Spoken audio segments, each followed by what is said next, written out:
"If you're coming to the party with me, make sure you leave early because I don't want my friends to know about you," she said, as if I meant nothing to her. I calmly replied, "No problem at all." After that, she kept looking for me and wondering where I had gone. My name is Barnes Mitchell, and I've been married to Collins for 15 years. 15 years of building a successful plumbing business while she climbed the ladder at Henderson & Associates, one of the city's most prestigious law firms. 15 years of watching her transform from the sweet girl I met in college into someone I barely recognized. The irony wasn't lost on me. I fix broken pipes for a living, but I couldn't fix what was broken between us. It started 6 months ago when Collins began mentioning her work friends more frequently. Every weekend brought another dinner party, another wine tasting, another small gathering where she'd come home glowing with laughter from jokes I wasn't part of. When I asked about these friends, she'd wave me off with vague descriptions and change the subject. "You wouldn't find them interesting, Barnes," she'd say, adjusting her designer earrings in the hallway mirror. "They're just lawyer types, very boring shop talk." But she didn't look bored when she talked about them. She looked alive in a way she hadn't around me in years. I wanted to belong in her world, not just finance it from the outside with my blue-collar income that somehow never seemed good enough for her tastes anymore. So one Thursday evening, as she applied lipstick for another mysterious gathering, I asked if I could finally meet these people who occupied so much of her time. Collins paused, lipstick halfway to her mouth, and looked at me through the mirror. For just a moment, I saw something flicker across her face. Panic, maybe, or calculation. "Oh, Barnes, I don't think you'd enjoy it," she said, turning around with that practiced smile she used on difficult clients. "It's really just work stuff. Very dry legal discussions about cases and precedents. You'd be bored out of your mind." "Try me," I said, leaning against the doorframe. "I might surprise you. I do read more than just plumbing magazines, you know." She laughed, but it sounded forced. "Of course you do, honey. I didn't mean it like that. It's just, these people can be very intense about their careers, very competitive. I wouldn't want you to feel uncomfortable." The way she said "you" made it clear she was the one who'd be uncomfortable. "Collins, we're married. These are your friends. Don't you think it's time I met them?" She was quiet for a long moment, studying her reflection again. When she finally spoke, her voice had that careful, measured tone she used when delivering bad news to clients. "All right," she said. "There's a party this Saturday at Ava's house. You can come, but—" She paused, choosing her words carefully. "Maybe you could leave a little early. I know how you get tired at social events, and I'd hate for you to feel obligated to stay late just because of me." That stung. I didn't get tired at social events. I got tired of being treated like I didn't belong at them. "Sure," I said. "Whatever works for you." She smiled and kissed my cheek, leaving a faint lipstick mark I didn't bother to wipe off until she was gone. Saturday arrived with the kind of crisp autumn air that made everything feel possible. I spent the morning working on a kitchen renovation for the Hendersons, no relation to Collins's firm, and found myself looking forward to the evening. Maybe I'd been overthinking things. Maybe Collins was just protective of her work relationships, trying to keep her professional and personal lives separate. That was reasonable, wasn't it? I showered, put on my best khakis and the blue button-down Collins had bought me for my birthday, and even used the cologne she liked. When she emerged from our bedroom in a black dress I'd never seen before, I whistled appreciatively. "You look beautiful," I said, meaning it. "Thank you," she replied, but she was already checking her phone. "We should probably leave soon. Ava hates it when people are late." The drive to Ava's house took us through Maple Ridge, the kind of neighborhood where every lawn was professionally maintained and every driveway held cars worth more than most people's annual salaries. Collins seemed nervous, drumming her manicured nails against the passenger window and checking her appearance in the visor mirror every few minutes. "Just remember," she said as we pulled into a circular driveway behind a silver BMW, "these people can be a little intense. Don't take anything personally if they seem standoffish at first. They're just protective of their circle." "Their circle," I repeated. "And so, got it." Ava's house was the kind of place you saw in magazines. All clean lines and floor-to-ceiling windows, with abstract art on the walls and furniture that looked expensive but uncomfortable. The woman who answered the door was perfectly put together in that effortless way that actually required enormous effort, her blonde hair styled in loose waves and her smile bright but somehow calculating. "Collins," she exclaimed, air-kissing my wife's cheeks. "And you must be Barnes. I've heard so much about you." That was interesting, since I'd barely heard anything about her. "All good things, I hope," I said, extending my hand. Her handshake was brief and surprisingly cold. "Of course. Come in. Everyone's in the living room." The party was already in full swing, maybe 20 people scattered around the open concept space, wine glasses in hand and conversations flowing. I recognized the type immediately, the kind of people who name-dropped restaurants I couldn't afford and discussed vacation destinations like they were comparing grocery stores. Collins immediately fell into conversation with a tall brunette woman about some case they were working on, leaving me standing awkwardly by the kitchen island. I grabbed a beer from the ice bucket and tried to look approachable. "You must be the husband," said a voice behind me. I turned to find a man about my age, impeccably dressed in what was probably a $1,000 suit, holding a martini and studying me with undisguised curiosity. "Barnes Mitchell," I said, extending my hand. "Julian Crawford," he replied. His handshake was firm but brief, the kind that said he was measuring me and finding me wanting. "Collins talks about you sometimes. Good things, I hope." Julian smiled, but it didn't reach his eyes. "She says you're very practical." The way he said practical made it sound like a disease. Our conversation was interrupted by Ava clinking her wine glass with a fork. "Everyone, attention, please. I want to make a toast." The room quieted, and I found myself standing next to Collins, who had materialized beside me with a fresh glass of wine. "To friends," Ava said, raising her glass, "to the people who understand us, who support our dreams, and who make life worth living." Everyone drank, and I noticed several people looking at Collins with knowing smiles. She was beaming, more radiant than I'd seen her in months. The evening continued with me playing the role of the outsider looking in. I made small talk about sports with a few of the men, discussed the housing market with someone's husband who worked in real estate, and generally tried to be pleasant and unobtrusive. Collins flitted around the room like a butterfly, laughing at jokes I couldn't hear and touching people's arms in that familiar way that suggested these relationships ran deeper than casual work friendships. Around 9:30, she appeared at my elbow. "Honey," she said, her voice sweet but with an underlying firmness, "you look tired. Maybe you should head home. I can catch a ride with Ava later." I looked around the room. The party was just hitting its stride, people were getting louder and more animated, and I wasn't tired at all. But I could read the subtext in her suggestion. "Sure," I said. "No problem at all." I made my rounds, thanking Ava for her hospitality and saying goodbye to the people I'd met. Collins walked me to the door, and I kissed her cheek in full view of her friends. "I'll see you at home," I said. "Don't wait up," she replied. "You know how these things go." I walked to my truck, started the engine, and drove to the end of the street. Then I parked, turned off the lights, and waited. 20 minutes later, I walked back to Ava's house and slipped around to the side yard. The landscaping was elaborate enough to provide plenty of cover, and the floor-to-ceiling windows that had seemed so impressive earlier now worked in my favor, giving me a clear view of the living room. What I saw made my blood run cold. The party had transformed in my absence. The conversations were more intimate now. People clustered in smaller groups, and there was an energy in the room that hadn't been there before. Collins was standing near the fireplace, animated and laughing, but she wasn't alone. Julian Crawford had his hand on the small of her back. I watched as she leaned into him, their heads close together as they talked. I watched as he whispered something in her ear that made her throw her head back and laugh. I watched as she touched his chest in a gesture that was unmistakably intimate. My heart was pounding so hard I was sure someone would hear it, but I couldn't look away.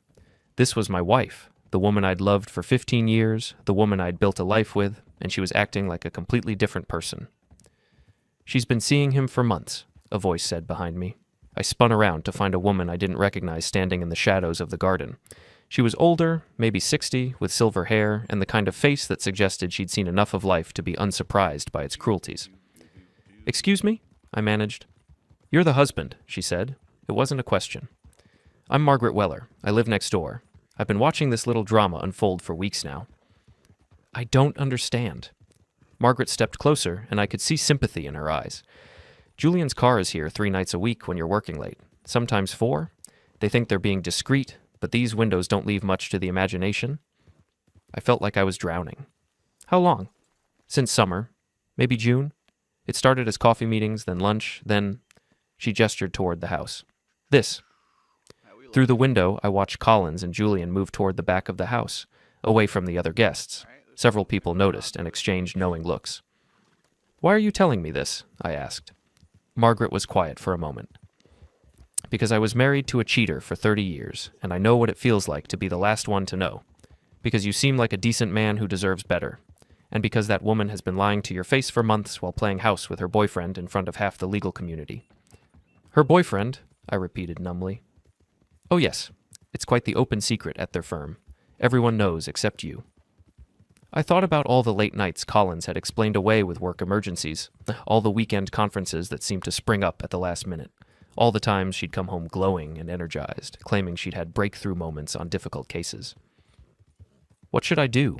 I asked, though I wasn't sure why I was asking a stranger.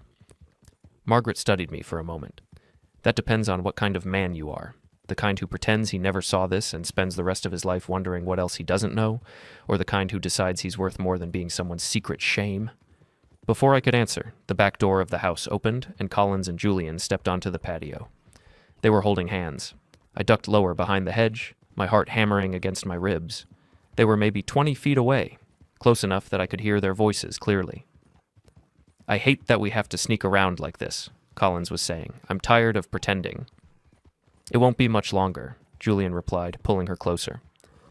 "Once the Patterson case is settled and I make partner, we can be more open. Your husband will have to accept reality eventually."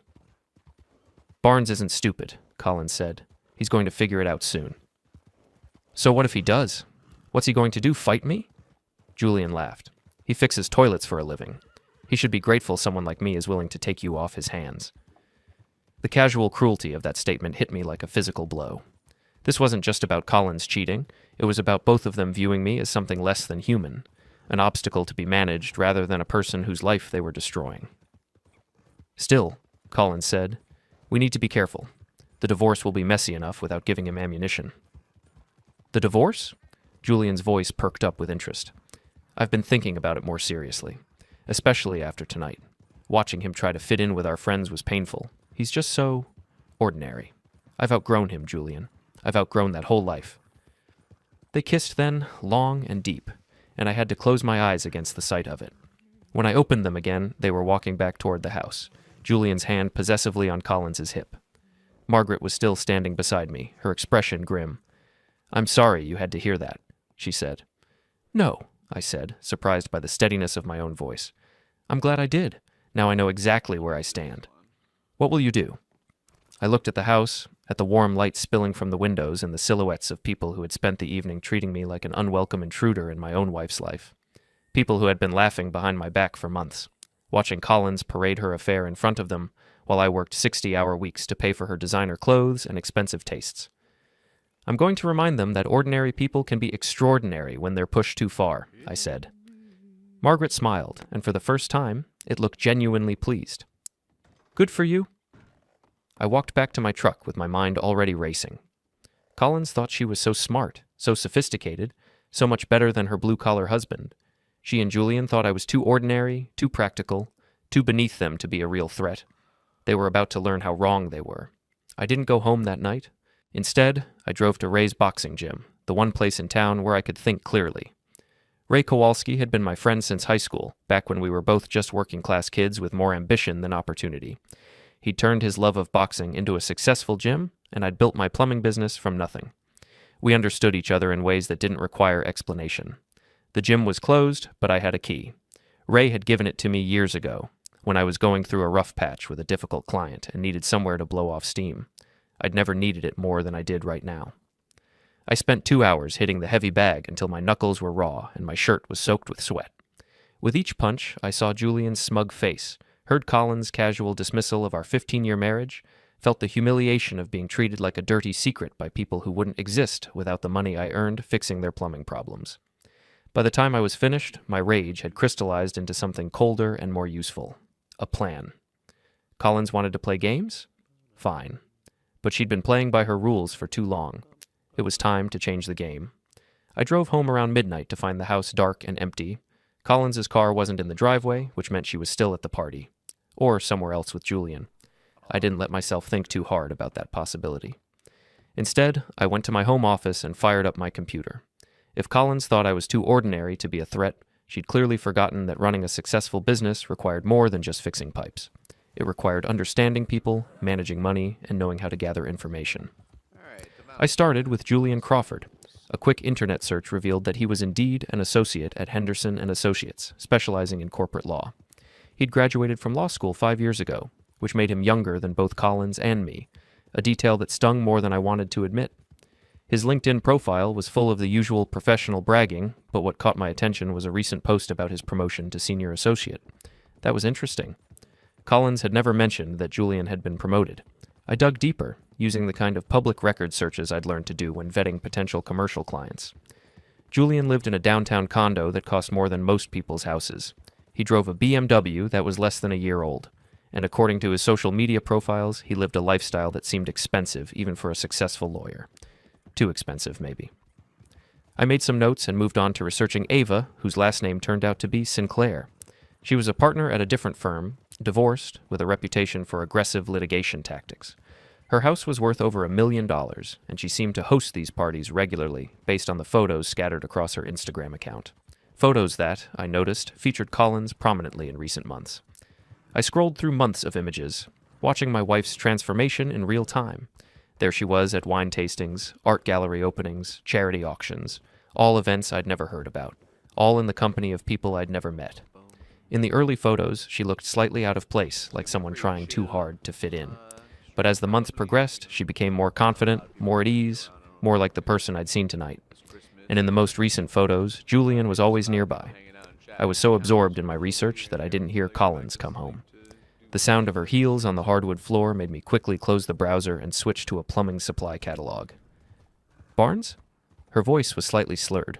What are you doing up? Couldn't sleep, I said, turning around in my chair. How was the rest of the party? She was leaning against the doorframe, her hair messed and her lipstick gone. Her dress was wrinkled in ways that suggested it had been removed and put back on. Fine, she said. Just the usual lawyer talk. You were smart to leave when you did? Yeah, I said. I'm very practical that way. Something flickered in her eyes at my choice of words, but she was too drunk to pursue it. I'm going to bed, she announced. Don't stay up too late. I'll be right behind you. But I wasn't. I stayed up until dawn, planning my next moves with the same methodical approach I used to diagnose complex plumbing problems. You had to understand the system before you could fix it, or break it. Collins wanted to keep me as her dirty little secret while she played house with Julian. Fine. But secrets had a way of coming to light when you knew which pipes to rattle. The next morning, Collins slept until almost noon, emerging from the bedroom with a hangover and a guilty expression that she tried to hide behind complaints about the coffee being too weak. I'm thinking of joining the country club, she announced over breakfast, not meeting my eyes. Ava thinks it would be good for networking. The country club costs $15,000 a year, I said mildly. It's an investment in my career. Julian says... She caught herself, but not quickly enough. Julian says what? Nothing, just that professional relationships are important in my field. I'm sure they are. I took a sip of my apparently inadequate coffee. When do you want to go look at it? She blinked, clearly surprised by my easy agreement. Really? You don't mind? Collins, if it's important to your career, then it's important to me. We're a team, remember? The guilt on her face was almost comical. Almost. Thank you, she said softly. I know the money is tight with the business and everything. We'll make it work, I assured her. I always do. That afternoon, while Collins nursed her hangover with a spa day, I paid a visit to Henderson and Associates. Not to cause trouble, not yet, but to get a better sense of the environment where my wife spent her days and my marriage had apparently died. The receptionist was a young woman named Jessica, who recognized my name when I introduced myself. Oh, you're Collins' husband, she said brightly. She talks about you all the time. All good things, I hope. Of course. She's so proud of your business. She was just telling Julian yesterday about that big commercial contract you landed. That was news to me. Collins had never asked about the commercial contract, and I'd never mentioned it to her. Julian? I said casually. Julian Crawford. He's one of our senior associates. Really nice guy. He and Collins work together a lot on the corporate cases. I see. Is he around? I'd love to meet him. Jessica's expression shifted slightly. Oh, he's in court today, but I'm sure Collins could introduce you sometime. The way she said it suggested that such an introduction would be awkward for reasons I wasn't supposed to understand. I'm sure she will, I agreed. Well, I should let you get back to work. Just wanted to drop off these flowers for Collins. I handed over a bouquet I'd picked up at the grocery store. Nothing fancy, just the kind of ordinary gesture an ordinary husband might make. How sweet, Jessica exclaimed. She's going to love these. I hope so. We're going through a bit of a rough patch, and I'm trying to be more romantic. Jessica's expression grew uncomfortable. Oh, I'm sorry to hear that. Marriage is work, you know? Sometimes you have to fight for what's important to you. I left the flowers with Jessica and walked out of the building, satisfied that my message would reach the right people. By the end of the day, Half the office would know that Collins's husband was making romantic gestures and talking about fighting for his marriage. Let them chew on that for a while. The next few days passed in a strange sort of domestic theater. Collins and I went through the motions of our normal routine. She worked late. I managed my business. We had polite conversations about mundane topics over dinner. But underneath the surface, everything had changed. I watched her differently now, noticing things I'd previously overlooked. The way she checked her phone constantly and smiled at messages she didn't share. The way she'd started wearing perfume to work when she'd never bothered before. The way she talked about her colleagues with a familiarity that suggested relationships far deeper than professional courtesy. And she was watching me too, though she thought she was being subtle about it. I caught her studying me over her morning coffee, her expression puzzled, as if she was trying to solve a problem she couldn't quite identify. The flowers had clearly made an impression. Jessica must have delivered my message along with the bouquet because Collins came home that evening with a forced brightness that didn't quite mask her underlying anxiety. "Thank you for the flowers," she said, kissing my cheek with what felt like obligation rather than affection. "They were beautiful. I thought you might like them. I know I haven't been very romantic lately." "You don't need to," she started, then stopped herself. "I mean, they were lovely. Very thoughtful." "I've been thinking about us a lot lately," I continued, settling into the role of the concerned husband trying to save his marriage. "About how we can reconnect. Maybe we should plan a vacation, just the two of us?" The panic that flashed across her face was quickly suppressed, but not quickly enough. "A vacation sounds nice," she said carefully. "But work is really crazy right now. Maybe in a few months when things calm down?" "Of course. I understand how demanding your job is. All those late nights and weekend meetings?" "Exactly." She looked relieved that I was being so understanding. "You know how it is in law. The clients don't care about your personal schedule." "Speaking of which, you mentioned Julian the other day. I'd love to meet him sometime. He sounds like an interesting guy." Collins went very still. "Why would you want to meet Julian?" "Well, you work with him so closely. I feel like I should know the people who are important in your life." "He's just a colleague, Barnes. I don't think you'd have much in common." "You might be surprised. I'm more adaptable than people give me credit for." That night, Collins claimed she had to work late on a brief that was due in the morning. She left the house at 7:30, dressed in a black skirt and silk blouse that seemed excessive for an evening at the office. I waited an hour, then drove to downtown and parked across the street from Julian's building. Sure enough, Collins's car was in the visitor parking garage. I sat there for 3 hours, watching the lights in Julian's condo, thinking about the life my wife was building without me. Around 11, I saw them on the balcony, silhouetted against the warm light from inside. They were holding wine glasses and standing close together, and even from a distance, their body language told a story of intimacy and comfort. This wasn't just an affair. This was a relationship. When Collins finally came home at midnight, I was waiting in the living room with a cup of coffee and a concerned expression. "How did the brief go?" I asked. "Fine," she said, not meeting my eyes. "Long night, but we got it finished." "We?" "The team. You know, everyone working on the case." "Right, the team." She headed toward the stairs, then paused. "Barnes, are you feeling all right? You've been acting different lately." "Different how?" "I don't know. More attentive, I guess. It's nice, but also—" She trailed off. "Also what?" "Nothing. I'm just tired. Good night." I listened to her footsteps on the stairs, heard the bedroom door close, and smiled to myself. She was starting to feel the pressure, starting to realize that her carefully compartmentalized life was developing cracks. The next morning brought the opportunity I'd been waiting for. Collins had an early court appearance, which meant she left the house before 7. I called in sick to my first job of the day and drove to Henderson and Associates, arriving just as the office was opening. Julian Crawford was easier to spot than I'd expected. He was exactly as Margaret had described, tall, well-dressed, with the kind of confident swagger that came from never having to doubt your place in the world. I watched him park his BMW and stride into the building like he owned it. I waited until lunchtime, then positioned myself in the coffee shop across the street. Sure enough, Julian emerged at 12:30 and headed in my direction. I timed my exit perfectly, bumping into him just outside the coffee shop door. "Excuse me," I said, then pretended to recognize him. "Wait, aren't you Julian Crawford?" He looked puzzled, but nodded. "Yes. Do we know each other?" "Barnes Mitchell," I said, extending my hand. "Collins's husband." The color drained from his face so quickly I almost felt sorry for him. Almost. "Oh," he said, his voice carefully controlled. "Nice to finally meet you. Collins has mentioned you." "All good things, I hope." "Of course." His handshake was weak, distracted. "I'm sorry, I'm actually running late for a lunch meeting." "No problem," I said cheerfully. "Maybe we can grab a drink sometime. Collins is always talking about how much she enjoys working with you." That would be nice. I'll have to check my schedule." "I'm sure you will. Well, don't let me keep you from your meeting." I watched him walk away, noting the way he immediately pulled out his phone, no doubt calling Collins to report on our encounter. Good. Let them panic a little. That evening, Collins came home early and suggested we go out to dinner, just the two of us. She chose an expensive restaurant downtown, the kind of place we rarely went to because of the cost. "This is nice," I said as we settled into our booth. "What's the occasion?" "Do I need an occasion to have dinner with my husband?" "Of course not. I'm just surprised. You've been so busy with work lately." Collins fidgeted with her wine glass. "I know I have. I'm sorry about that. Maybe I've been taking you for granted." "Have you?" I think we both have. Taken each other for granted, I mean." "You might be right about that." We ordered our meals and made small talk about safe topics.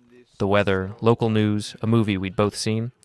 But underneath the pleasant conversation, I could feel Collins's tension like a live wire. Finally, as we were finishing our entrees, she brought up what was really on her mind. "Julian mentioned he met you today," she said casually. "Oh, right, nice guy, very polished. He said you suggested getting drinks sometime." "Did I? I was just being friendly. Why, would that bother you?" Collins chose her words carefully. "It's just that mixing business and personal relationships can get complicated." "How so?" "Well, you and Julian don't really have anything in common. It might be awkward." "Because he's a lawyer and I'm a plumber." "That's not what I meant."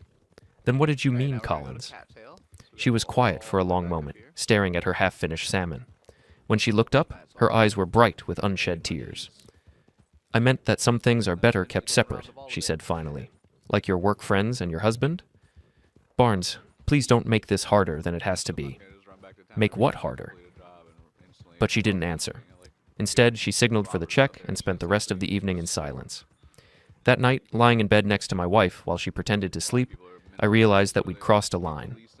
The conversation at dinner had been our last chance to have an honest discussion about what was happening to our marriage, and she'd chosen to keep lying. Fine.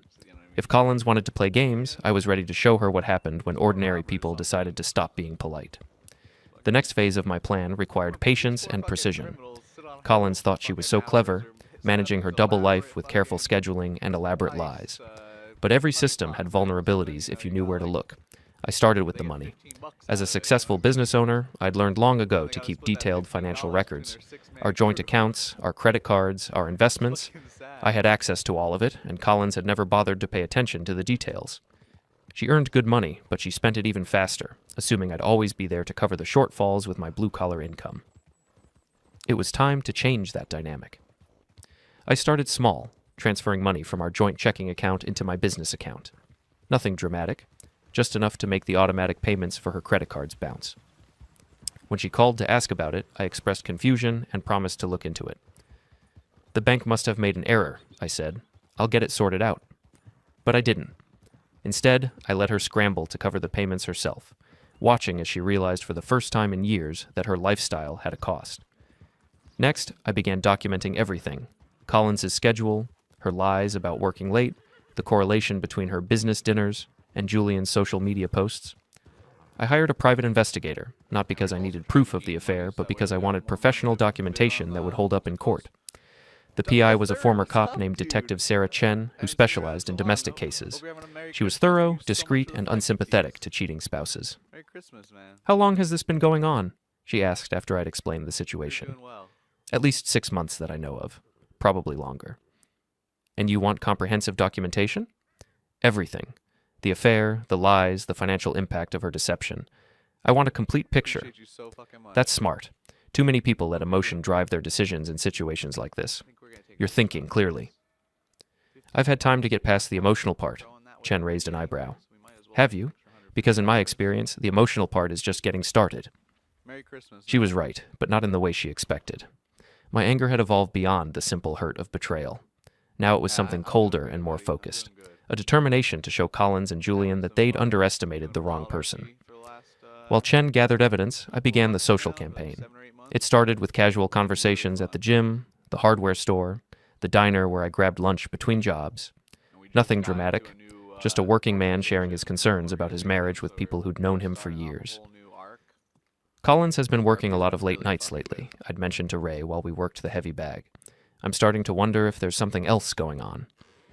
You think she's cheating? Ray was never one to dance around a subject. I don't know. I hope not. But she's been acting different, distant, like she's got secrets.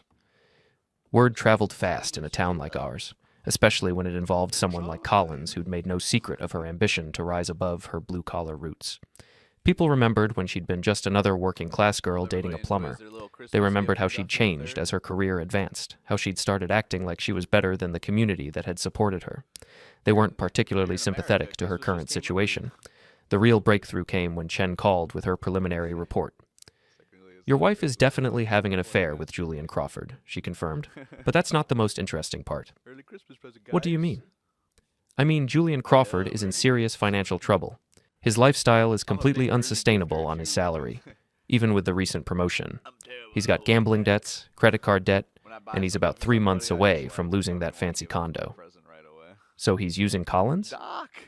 It looks that way. She's been paying for a lot of their dates, picking up restaurant tabs, even covering his car payment last month. I've got the credit card records. That explained a lot. Julian wasn't just stealing my wife, he was stealing my money to do it. There's more, Chen continued. Ava Sinclair, the woman who's been hosting these parties, she's been encouraging the affair, actively pushing your wife toward Julian and away from you. Why would she do that? I'm still working on that part, but she's definitely not just an innocent friend. This whole thing feels orchestrated. Orchestrated. That was an interesting word choice. Keep digging, I told her. I want to know everything. That night, Collins came home early for the first time in weeks, looking frazzled and anxious. We need to talk, she said without preamble. About what? About us, about our marriage, about everything. I set down the plumbing invoice I'd been reviewing and gave her my full attention. I'm listening. She sat down across from me, her hands clasped tightly in her lap. Barnes, I think we both know that things haven't been good between us for a while. Do we? Don't make this harder than it has to be. We've grown apart. We want different things. We've become different people. You've become a different person, I corrected. I'm still the same man you married. That's part of the problem. The casual cruelty of that statement hung in the air between us. So what are you saying, Collins? That you want a divorce? I think it might be best for both of us. Both of us? Or both of you? She flinched. I don't know what you mean. I think you do. We stared at each other across the kitchen table. 15 years of marriage reduced to this moment of brutal honesty. There's someone else, she said finally. I know. You know? Collins, I've known for weeks. The question is whether you're going to keep lying about it or if we're going to have an actual conversation. She was quiet for a long time, and when she spoke again, her voice was barely above a whisper. His name is Julian. We work together. It just happened. Things like that don't just happen. You make choices. You're right. I made choices. And I'm sorry you got hurt, but I can't pretend anymore. I can't keep living this lie. You mean you can't keep living with me? Barnes, please try to understand. Oh, I understand perfectly. You've outgrown your ordinary husband. You want someone more sophisticated, more successful, more worthy of the person you've become? That's exactly what it is. And you know what? You're right. You have outgrown me. You've grown into someone I don't recognize. Someone who lies to her husband's face for months while spending his money on her boyfriend. Collins's face went white. How did I find out about the credit card payments, the restaurant bills, the fact that you've been financing Julian's lifestyle while telling me we need to cut back on expenses? Barnes, I can explain. I'm sure you can. You're a lawyer. Explaining away inconvenient truths is what you do for a living. I stood up, suddenly tired of the whole charade. Here's what's going to happen, I said. You're going to pack a bag and go stay with Ava or Julian or whoever will have you. Tomorrow you're going to call a divorce lawyer, your own lawyer, not someone from your firm. And we're going to end this marriage with whatever dignity we can salvage. What about the house? Our finances? There's so much to figure out. We'll figure it out, but not tonight. Tonight, I want you gone. Collins stared at me like I was a stranger. I never thought you'd be like this. Like what? So cold, so calculating. I almost laughed. Christmas socks are Collins, amazing, man. you spent 6 months planning to leave me while pretending everything was fine. You've been lying, cheating, and stealing from me while I worked 60-hour weeks to support your lifestyle. And you think I'm the one being calculating? She had no answer for that. An hour later, I watched her pack a suitcase with shaking hands, her confident facade finally cracking under the weight of her own choices. When she was finished, she stood in the doorway of what had been our bedroom, looking lost. I never meant for it to happen this way, she said, but you're not sorry it did. She considered lying. I could see the impulse cross her face, but finally shook her head. No, she said, I'm not sorry. Then we understand each other. After she left, I poured myself a drink and sat in my empty house, thinking about ordinary people and extraordinary circumstances. Collins thought she'd won, that she'd successfully traded up from her blue-collar husband to her sophisticated lover. She had no idea the game was just beginning. The divorce proceedings began exactly as I'd expected, with Collins trying to take everything while giving nothing. Her lawyer was a shark from downtown who specialized in high-asset divorces, the kind of man who viewed marriage as a business transaction and divorce as a hostile takeover. But Collins had made one crucial mistake. She'd underestimated me for so long that she'd forgotten I was capable of strategic thinking. The first surprise came when her lawyer discovered that most of our assets were protected by the business structure I'd set up years earlier. The house, the investment accounts, even Collins's precious BMW. All of it was technically owned by Mitchell Plumbing Services, LLC, which made it much harder to divide in a divorce settlement. This is ridiculous, Collins fumed during our first mediation session. Barnes, you know half of everything we built together should be mine. Everything we built together? I replied calmly. Collins, you mean everything I built while you spent money we didn't have on a lifestyle we couldn't afford. Her lawyer leaned forward. Mr. Mitchell, my client contributed significantly to the household income. Your client contributed 30% of the household income while spending 60% of it. I have 15 years of financial records that document exactly how much money she earned versus how much she spent. The mediator, a tired-looking woman named Patricia Holmes, shuffled through the paperwork I'd provided. These records are quite detailed, Mr. Mitchell. I'm a businessman, Ms. Holmes. I keep track of my investments. Your investments? Collins' voice was shrill. I'm your wife, not an investment. We're my wife. And you're right. You were never an investment. Investments are supposed to provide returns. The second surprise came when Detective Chen's report was entered into evidence. Page after page of documented infidelity, financial impropriety, and what the legal system politely called marital misconduct. Your Honor, Collins' lawyer protested, this level of surveillance is invasive and possibly illegal. Actually, my lawyer interrupted, everything in this report was gathered using perfectly legal methods. Public records, social media posts, credit card statements from joint accounts, and observations made in public places. Judge Harrison, a no-nonsense woman in her 60s, reviewed the evidence with the expression of someone who'd seen it all before. Mrs. Mitchell, she said finally, these records show a pattern of deception that spans several months. You've been using marital funds to support a relationship with another man while lying to your husband about your whereabouts and activities. Your Honor, people fall out of love. That's not a crime. You're right, Mrs. Mitchell. Falling out of love isn't a crime, but fraud is. The word hung in the air like a death sentence. The court finds that Mrs. Mitchell has violated her fiduciary duty to the marital partnership through deception and financial misconduct. Mr. Mitchell's request for a fault-based divorce is granted. Collins's face went ashen. In our state, fault-based divorces meant very different asset divisions than no-fault proceedings, but the real shock was still coming. There's one more thing, Your Honor, my lawyer said.